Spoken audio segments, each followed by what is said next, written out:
আন্তর্জাতিক খ্যাতি সম্পন্ন তারকাদের সামান্য একটি পদক্ষেপও মুহূর্তের মধ্যে বিশ্বজুড়ে তৈরি করতে পারে তীব্র আলোড়ন।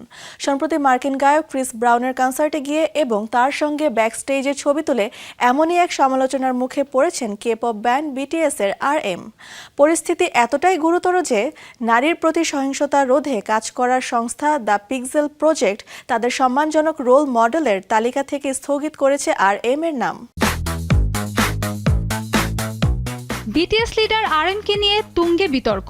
নারীর প্রতি সহিংসতা নিয়ে কাজ করা আন্তর্জাতিক সংস্থা দি পিক্সেল প্রজেক্ট তাদের সম্মানজনক রোল মডেলের তালিকা থেকে অনির্দিষ্টকালের জন্য বাদ দিয়েছে বিটিএস এর তারকা RM-কে। ঘটনার সূত্রপাত ঘটে টরন্টোতে।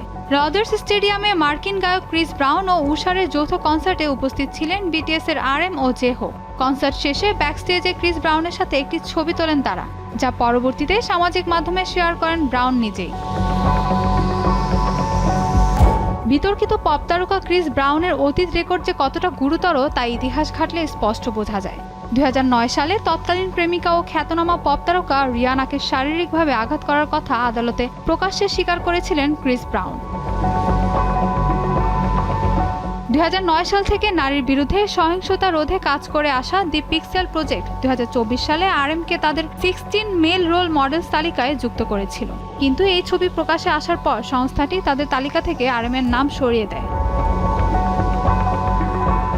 সংস্থার বক্তব্য, ছবি তোলা মানেই অপরাধ সমর্থন করা নয়, তবে বিটিএস এর মতো বিশ্বমানের তারকাদের এমন প্রচার একজন বিতর্কিত শিল্পীকে নতুন করে লাইমলাইটে আসার সুযোগ দেয়।